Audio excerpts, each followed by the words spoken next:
Kenapa banyak kiai yang ceria? Karena tadi satu-satunya cara kita menandingi hegemoni maksiat adalah pembawa taat itu ceria. Karena orang itu mesti mencari kebahagiaan. Sebab itu para nabi itu mengajarkan agama ini dengan cara yang bahagia. Misalnya mangqala la ilaha illallah dakhalal jannah. Nabi tidak ngendikan gini, mangqala la ilaha illallah terus sholatnya benar, puasanya benar, belajarnya benar, jadi kiainya benar. Wah itu kalau itu panjang sekali, banyak yang nggak masuk surga. Sementara kubu yang lain kampanye sudah tenang bersama bapaknya di surga. Lah kita kampanyenya, kon sholat ra mesti ditompo, puasa ra mesti ditompo. Wes repot, syaratnya ditompo ikhlas wangel, kowe ora bakal iso. Berarti maknanya kan ra bakal mlebu swarga. Akhirnya wong kan mikir, wis salat tetep ra swarga, poso tetep ra swarga, mendingan ra salat. Jadi kita ini kan bersaing sama kampanye aku sebelah gitu. Makanya saya milih manhaj pokoknya Islam apik. Tapi bukan berarti saya menyepelekan aturan-aturan dalam salat, karena yang kampanye itu sudah banyak. Biasanya kiai-kiai sing kereng kampanye tentang sing kereng-kereng ini. Itu saya manfaatkan, ya sudah, itu bagian jenengan. Jadi orang itu harus mikir. Agama Kristen itu diterima di Eropa di mana-mana. Di antara sebabnya adalah karena orang dijamin masuk surga. Orang mau kayak apa faseknya tetap kalau mati bersama. Kita enggak. Sudah kiai, sudah mulang terus masih didoain. Semoga amal baiknya diterima, amal buruknya masih ngeper apa? Sehingga Rasulullah, kalau kita meyakini syafaat Rasulullah SAW, itu cara berpikir harus kita balik. Misalnya begini, wong Islam nakale ngono, penggaweane maksiat kok disafaati Kanjeng Nabi kurang penggawean. Caranya berpikir jangan gitu. Kalau gitu kayak mari mangkal, wong nakale ngono kok untuk syafaati Kanjeng. Tapi cara berpikir gini, syafaatu Rasulillah itu wasi'ah, luas sekali. Syafaatu Rasulillah ghairu munhasirah, tidak terbatas. Syafaatu Rasulillah itu lebih sakti ketimbang dosanya umatnya. Semua ulama dulu kalau nyifati Allah juga gitu. Allahumma misalnya, maghfiratuka awsa'u min dzunubina. Ya, yang misalnya yang pakai mutakalim ya, Allahumma maghfiratuka awsa'u min dzunubi wa rahmatuka arja inti min amali. Jadi jangan kitanya dulu. Kalau kitanya dulu kan nyifati kita dosa banyak. Itu sama ndak usah ngaku, sudah tahu semua. Tapi nyifati pertamanya apa? Allahumma maghfiratuka awsa'u min dzunubi wa rahmatuka arja inti min. Sehingga dari nyifati maghfiratullah yang wasi'ah, yang tidak terbatas, kemudian kita sah mengatakan bahwa ahlul maksiat pun mungkin atau berhak dapat ampunan. Sama, syafaatu Rasulillah itu ghairu munhasirah, syafaatu Rasulillah itu wasi'ah. Sehingga sahlah riwayat syafaati li ahlil kabair min ummat. Itu bukan menyangkut melegalkan kabiroh, bukan menyangkut mengesahkan orang Islam dosa besar, karena nanti dapat syafaatnya Rasul. Cara berpikir jangan gitu. Nanti kamu mentasjek, memberanikan orang melakukan maksiat berdasar iktimat syafaati Rasulin. Itu jangan gitu cara berpikir, dibalik apa? Syafaatu Rasulullah awsa'u wa awsa'u. Sangat lu. Sehingga saking luasnya sampai yang tukang maksiat saja kebagian. Sama rahmatnya Allah Ta'ala itu wasi'ah. Rizkinya Allah ya wasik, sampai wong nganggur ya iso mangan ngono aja. Lah begitu juga rahmati Allah Taala itu wasiah, sampai wong sing sumpek utange akeh ya iso guyu ngono. Lah tapi kalau dibalik, misalnya saya diprotes kiai, saya pernah juga diprotes, Gus umat kok mbok latih guyu, padahal mereka maksiate akeh, utange akeh gini-gini. Karena kamu menyifati orangnya. Kalau menyifati orang ini sampean guyu haram. Utang jatuh tempo, sampean gak mikir dosa ndak? Dosa. Jadi kiai muridnya goblok kok kiai ini kurang tahajud itu ya dosa. Jadi kiai kok muridnya goblok tenang wae. Sementing untuk sowanan itu amatir ya kan. Mestinya cara berpikir dibalik. Rahmatullah wasi'ah, rizquhu ya wasi', fadluhu wasi'. Sampai wong sumpek wae iso guyu. Sehingga kita ini sudah objek. Loh, kita ini tidak subjek. Di alam raya ini kita tidak subjek, tapi apa? Objek. Makanya saya berkali-kali mengatakan, mbok kayak apa sumpeknya kita, tetap wong iso guyu. Karena apa? Allah mensifati dirinya wa annahu wa adhaka wa abka. Allah itu adhaka, zat yang memberi orang iso guyu. Wa abka lan zat sing maringi wong iso nangis. Karena sifatnya Allah Ta'ala pasti nafidah, sifatnya Allah Ta'ala pasti terjadi. Dan kita objek. Makanya wong sumpah utangnya akeh, bojo ora percaya, tangga ora percaya, nak guyu banter-banter. Karena Allah itu adhaka, zat sing maringi guyu. Wa abka. Sudah presiden, sudah gubernur, sudah menteri. Nah Allah kepengen nangis, no yo nangis. Coba ngeluhnya apa kalau misalnya jenengan seorang mantan presiden atau mantan gubernur. Kadang anaknya calonan RT mau menang bunda. Ngeluhnya apa orang alim misalnya, alim alama, anaknya mau jadi jurumiyah raiso. Susah. Kaya raya anaknya jadi pasien, susah. Allah punya cara untuk abegah, untuk bikin orang nangis. Nah karena kita ini objek, pasti sesubuk apapun orang yang bisa tertawa, ya bisa nangis. Makanya banyak ulama yang nggak terlalu serius mikir agama ini, bukan karena dablek, enggak, karena Allah mensifati dirinya Al-Hadi yang memberi petunjuk. Kita nggak ditunggoni Kanjeng Nabi, nggak ditunggoni Wali Songo, nggak ditunggoni para Alawin yang dulu, nggak ditunggoni Habib-Habib yang kayak Said Abdul Al-Haddad. Tapi karena Allah itu Al-Hadi yang memberi petunjuk, dan sifatnya Allah Ta'ala la bidda wa ayat takuna nafidah. Sifatnya Allah pasti nafidah. Amerika kayak apa liberalnya, sekarang trennya juga banyak yang masuk Islam. Kampung-kampung pedalaman nggak ada kiainya, cukup mudin. Kadang yang membawa agama itu orang yang ke situ mau nyari kayu. Orang yang di pedalaman Kalimantan, Sulawesi itu pertama itu nyari kayu, tapi bawaan hidayat lama-lama bikin masjid. Saya pernah di Korea, ke sana orang nyari uang. Niatnya juga nyari uang, tapi akhirnya tersiksa kalau enggak bikin masjid. Karena apa? Karena Allah itu Al-Hadi, zat yang memberi petunjuk. Maka kamu tidak usah khawatir. Agama ini pasti jalan ila yaumil qiyamah. Karena Allah Al-Hadi. Sama. Mbok kamu umat mbok weden-wedeni kowe ku amalem ora mesti ditampa. Nek ora ditampa mlebu neraka. Ngono mulai ngaji ya tenang ae. Tenang, santai. Bahkan kadang bilang gini, Pak Yai tadi gak bener, masa ngecap orang lebu neraka. Kita yang masyarakatnya gak tahu pintunya, Pak kayaknya tahu pintunya. Karena orang itu punya cara. Lu ya betul. Orang Bedui itu kalau ngaji sama Nabi itu lebih unik timbang yang soleh, timbang yang pinter. Sehingga banyak ilmu itu ditemukan dari orang Bedui. Karena cara berpikir itu aneh. Kalau orang soleh, orang waras kan berpikirnya ada aneh, standar. Jadi orang Bedui itu aneh. Pernah suatu saat Rasulullah itu khutbah cerita kiamat. Wah, dasarnya kiamat kayak apa? Semua orang diam nangis semua. Orang Bedui enggak, lebih cerdas. Ini Nabi itu cerita kiamat kalau ada tanggalnya ini gimana? Orang nangis semua karena dasarnya kiamat kayak gitu. Bumi dihancurkan, wus. Pantas sudah nangis dewi-dewi. Ya ono sing nangis pabrik banyune macam-macam. Ini kalau kiamat gimana? Ini perjalanan air kemasan saya kan orang mikir dewe-dewe gitu. Tapi ini enggak. Orang Bedui cara berpikir tuh enggak. Malah ya Rasulullah mata sa'ah. Engkau itu cerita kiamat tapi enggak jelas tanggalnya. Kalau cerita kiamat ya harus jelas dong kapannya. Jadi unik. Jadi cara berpikir sahabat kaget semua loh. Kaget. Karena enggak kepikiran. Nabi a'radu anhu, a'radu itu mengabaikan. Banyak sahabat yang menganalisis lam yasma'kan. Nabi memang nggak dengar sehingga mengabaikan. Ada yang analisis lagi sami'a wa kariha. Sebenarnya Nabi dengar cuma nggak berkenan karena tengah-tengahnya khutbah kok tanya. Tapi si Arabi ini cerdas, masuk akal kan? Misalnya mau pilihan presiden, orang mesti tanya kapan kan gitu. Ya kan? Mau ganti presiden atau ganti bupati, takarannya orang kan kapan? Kayak Mas Akom jadi wali ndak? Pertanyaannya kan kapan? Kalau jatuhnya kan sudah ya. Sehingga tanya, mata sa'ah ya Rasulullah. Lama-lama Nabi diangin-angin, bener juga orang ini. Saya cerita kiamat kok gak jelas kapannya. Ini Nabi menjawab. Tapi karena Nabi orang-orang yang sangat pinter, tanya balik. Ma'adattalah. Lalu kalau kamu berani tanya kiamat kapan, saya tanya balik. Ya persiapan kamu apa? Jawabnya santai saja. Fawwah ma'adatullah kabira sholatin wala siyamin walakinni uhibbuka ya Rasulullah. Saya nggak menyediakan apa-apa, sholat saya biasa aja, maksudnya standar. Ya kira-kira 5 waktu pas. Ya jenis saya lah kira-kira.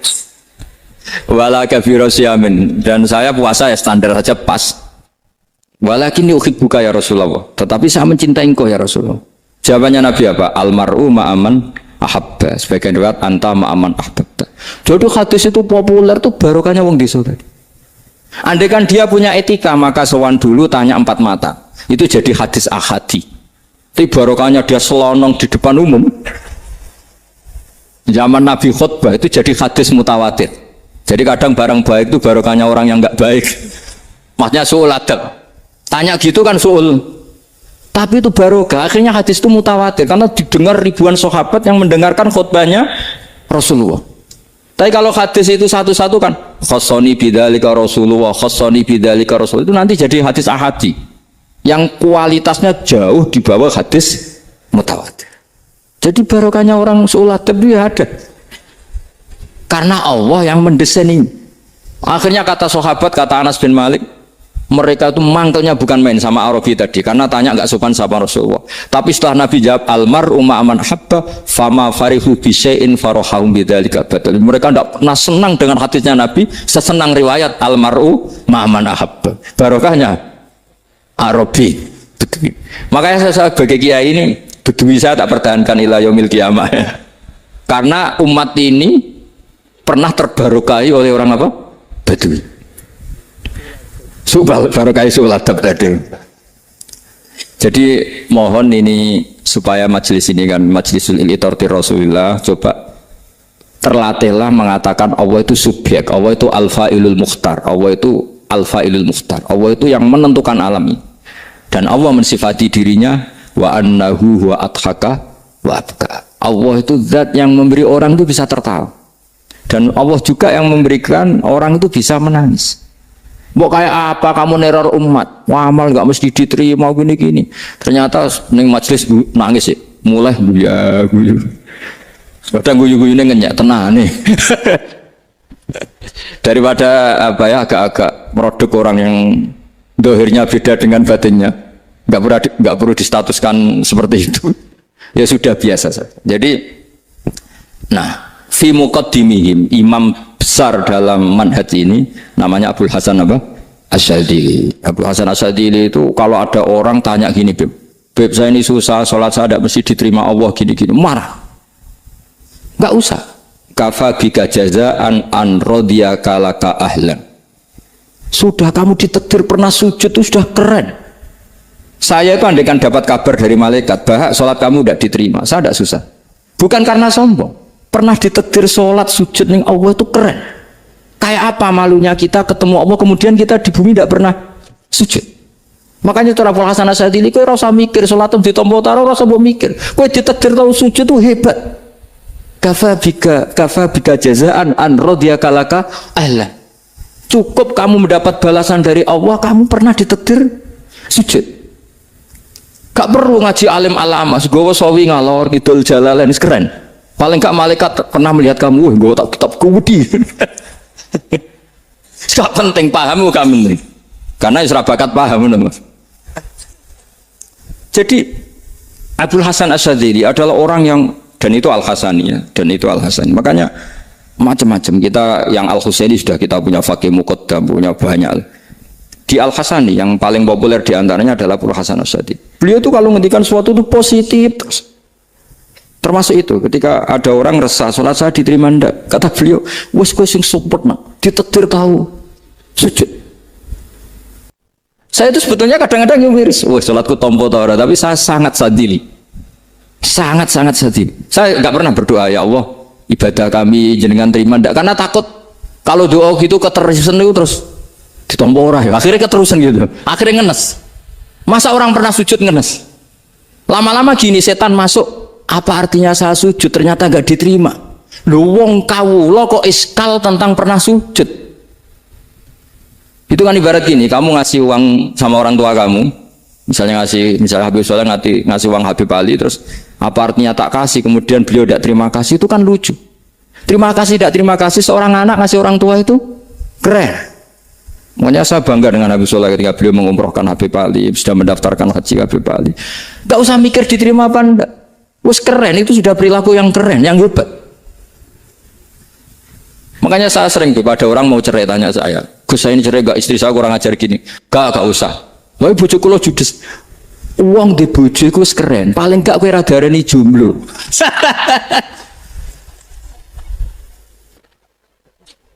Oh, diarani duda ora enak.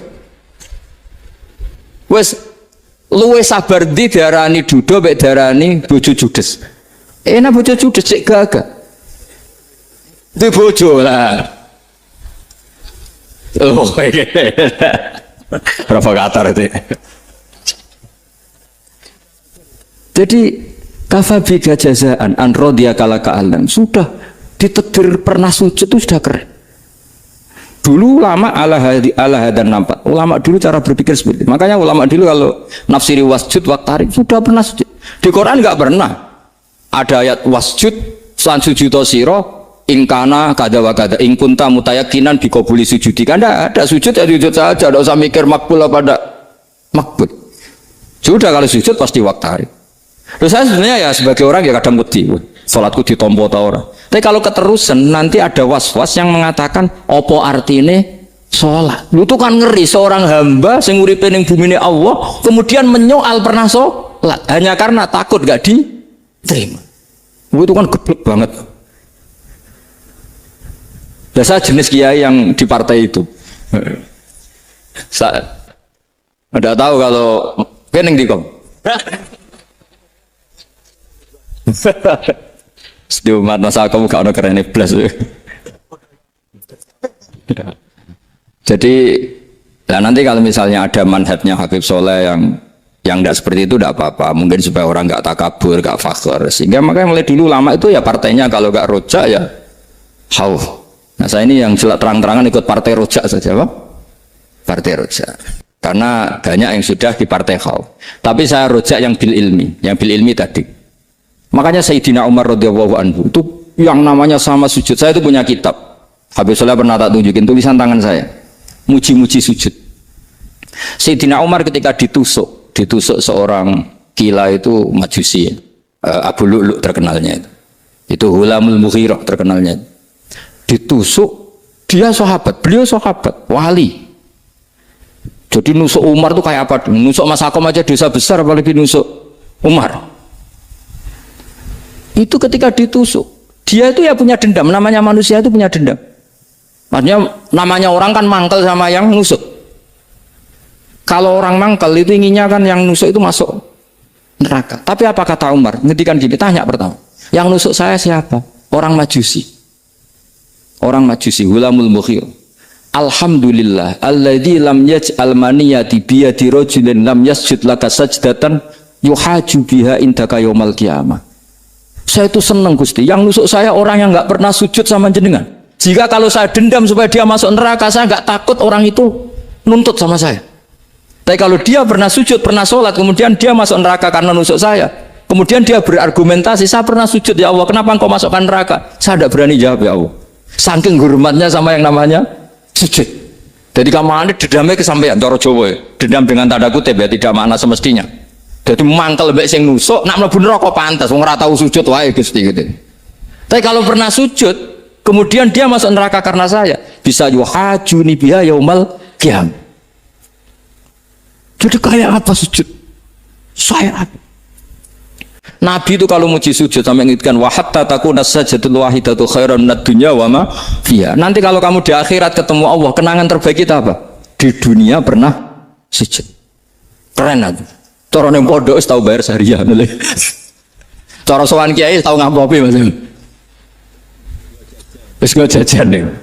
Nah tapi kadang setan itu masuk tadi. Apa artinya sujud gak mesti ditompo, apa artinya sowan Habib ngaturi ra mesti ditompo, ngaturi kiai. Akhirnya ada ketakutan. Nah kalau ketakutan ini berlebihan lama-lama, ma faidatus sujud.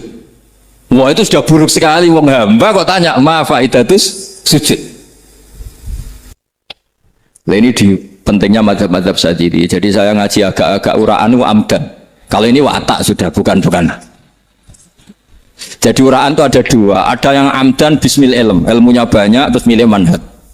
Insya Allah saya partai itu. Ada yang uraan bakat Mas. Ada ya? Ada apa banyak? Nah sebetulnya khauf juga gitu Bim. Ada khauf itu karena ilm.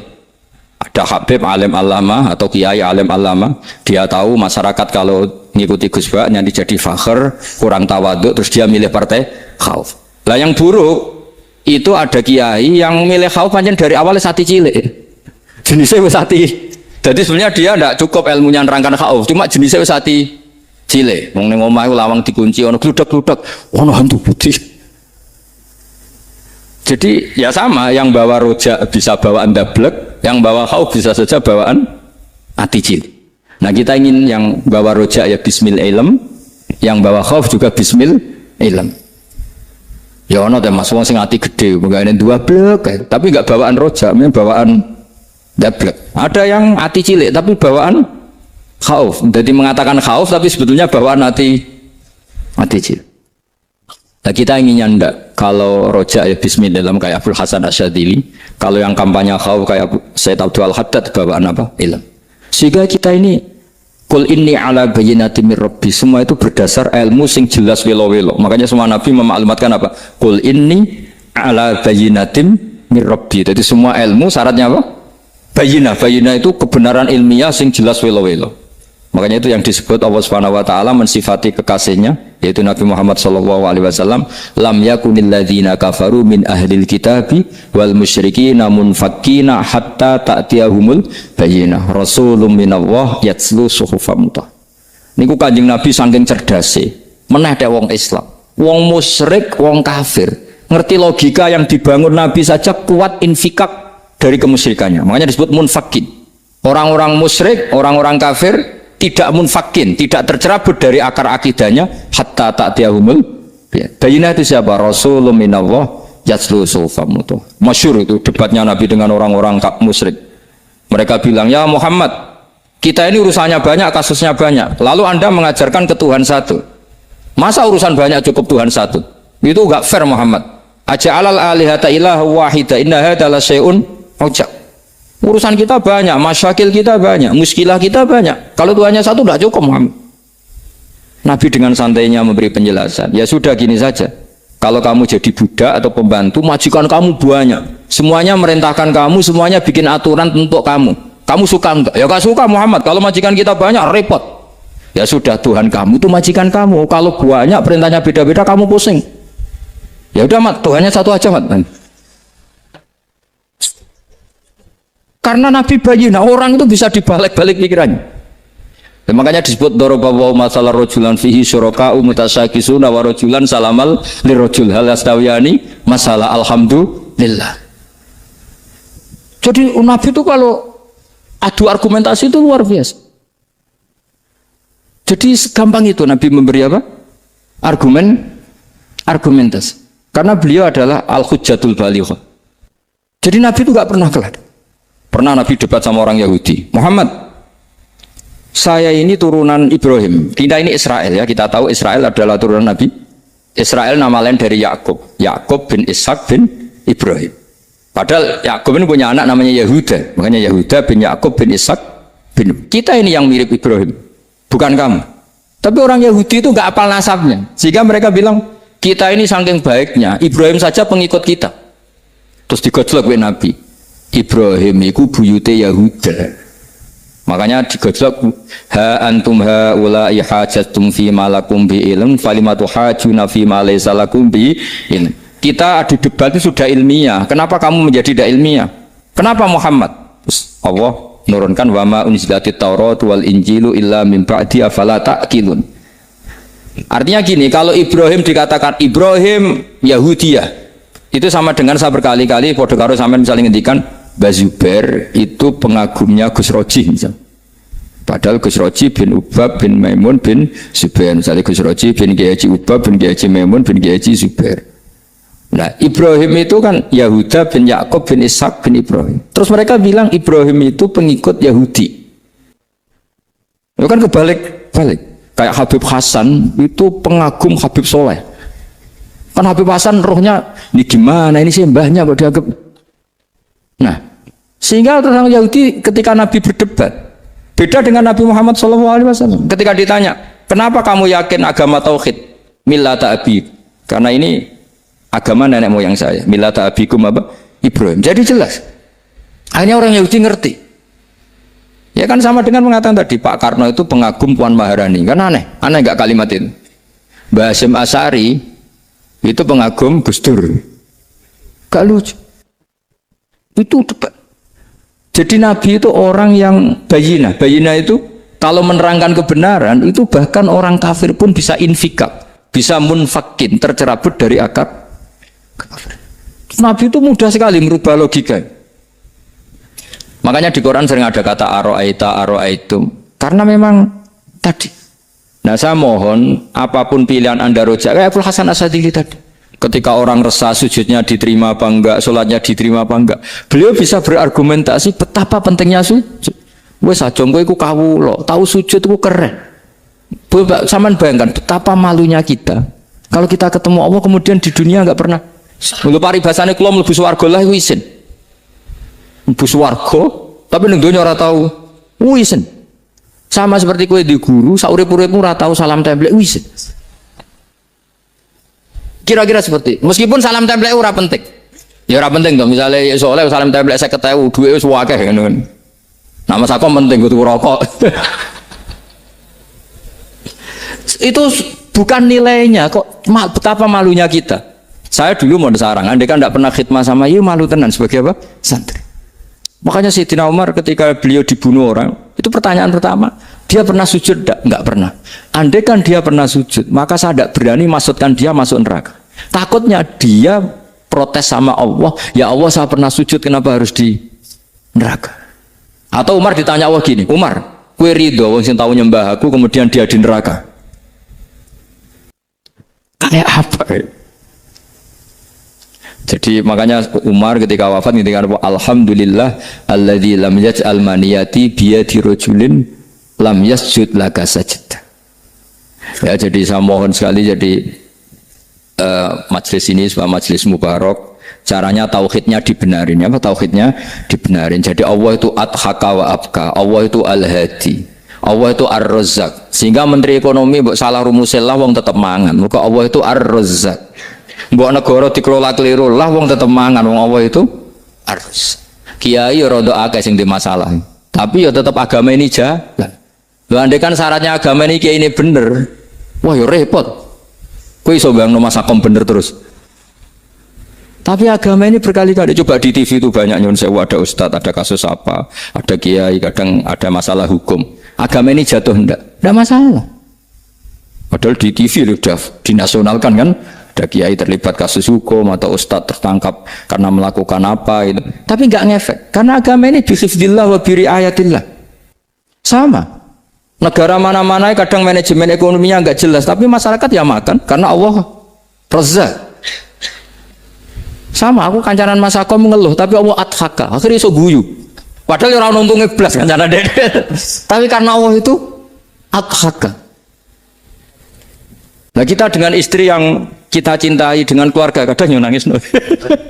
Karena Allah itu zat yang bisa memberi abka. Wa annahu adhaka wa abka. Terus wa annahu wa amata wa ahya. Kita tidak ingin mati, wa ya mati saja karena kita objek.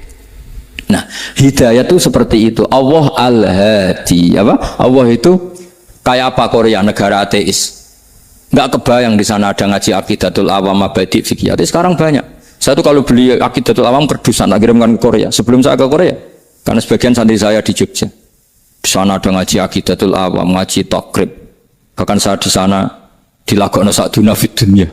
Kayak apa Allah kalau ingin bikin hidayah? Karena Allah itu al-hadi. Wong Indonesia digerakno seneng duit, bareng wis seneng duit mau apa? Korea. Setelah di Korea tersiksa karena nggak ada tempat sujud, akhirnya urunan. Segampang itu kalau Allah menghendaki. Itu nggak dibenem MUI, nggak dibenem, karena Allah al-hadi. Jadi saya mohon sekali tauhid ini dibenerin dulu. Allah tetap al-fa'ilul mukhtar, apa? Al-fa'ilul mukhtar, sehingga Allah mensifati dirinya adhaka. Mbok kamu bendung kayak apa, orang ngaji saya tetap guyu. Sekarang iso mbuli saya, oh Gus Bab yang ngaji sejak guyu. Allah yang memberikan guyu kamu itu. Andai kan sesuai status kamu, kowe ora ngarep guyu. Utang akeh, jatuh tempo, bojo ora percaya. Gede-gede ya, kayak paham. Ya jadi ini tak izzatkan Jenengan saya ini tadi bawa kitab Fathur Rahman di Thalibi Ayatul Quran, mau tak kasihkan hadiah ke saya Umar Hafid sebagai penyempurna karena beliau sudah Al-Husaini. Semoga ini dapat barokahnya Al-Hasani. Ini dikarang oleh zurianya Abdus Salam bin Masis. Abdus Salam bin Masis adalah guru dari Abdul Hasan apa? Asyadili. Jadi kita tahu Sahibul Hikam Ibnu Athaillah As-Sakandari muridnya Abdul Abbas Al-Mursi. Beliau muridnya Abdul Hasan Asyadili. Beliau muridnya Abdus Salam bin Masis. Yaitu Alami Zada ini min dzurriyyati Abdus Salam bin Masis. Jadi ini Al-Hasan. Jadi ini sudah klub karena mulai dulu ya tradisinya gitu, banyak sabaib ngaji barojak bafadol, nanti yang bafadol barojak yang ngaji Habib lagi, seperti sanadnya Soleh di Sarang. Ya Soleh ngaji Bahmun, tapi Bahmun ngaji Sayyid Alawi Sadat, ya ngaji Sayyid Zaini Dahlan, nanti setelah Sayyid Zaini Dahlan ngaji Ajam lagi Usman Adim Yati. Jadi ya biasa mulai dulu silsilah ya seperti itu. Jadi seperti dulu Ibnu Abbas termasuk Korobatu Rasulillah. Jadi dulu Korobatu Rasulillah itu Bani Hasyim sama Bani Muttalib. Tapi kalau sekarang ya tentu para sadat, para habaib. Dulu biasa Ibnu Abbas ngaji ke Zaid bin Sabit. Itu Ibnu Abbas yang mencium tangannya Zaid bin Sabit. Tapi Zaid bin Sabit juga mencium tangannya Ibnu Abbas karena Korobatu Rasulillah Shallallahu Alaihi Wasallam. Jadi saya mohon semuanya itu insaf bil ilm, ya insaf ilm. Kayak tadi munfakina hatta ta'tiyahumul bayin.